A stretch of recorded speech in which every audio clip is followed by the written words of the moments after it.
गुरुजी, अगर मेरे भीतर क्रोध है और यदि वह बड़े जल्दी-जल्दी निकलता है, तो गुरुजी क्या यह संभावना बन सकती है कि इसका निकलते-निकलते एक समय ऐसा आएगा कि वह शांत भी हो जाएगा?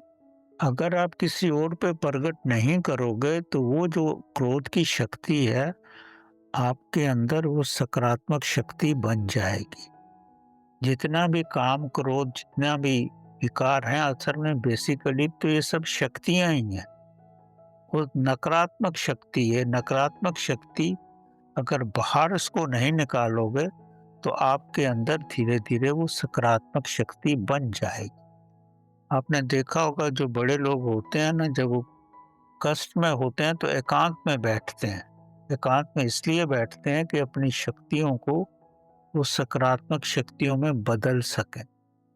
तो ये हर एक का अलग-अलग विधि होती है। कोई इस तरह करता है, कोई एक्सरसाइज करने लगता है या कोई प्रभु भजन में डूब जाता है, क्योंकि उस शक्ति को कैसे भी कोई रूप देना है।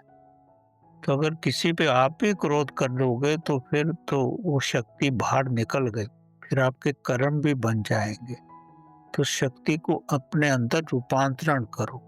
ये समझो जो भी ये नकारात्मक शक्तियाँ हैं, बेसिकली सब शक्तियाँ ही हैं, उनका रूप अलग है। अगर वो शक्ति ना हो तो आप सकारात्मक शक्ति भी नहीं कर सकते। दोनों चीज़ें एक साथ ही होती हैं। दानव और देव दोनों एक साथ ही रहते हैं, दोनों में ही टग ऑफ वार रहता है।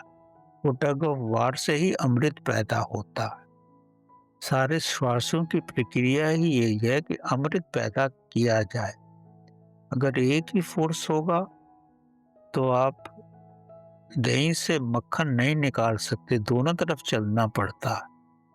तो आपको इस रूप में स्वयं को समझाने का प्रयत्न करो, आपकी समझ में आ जाएगा।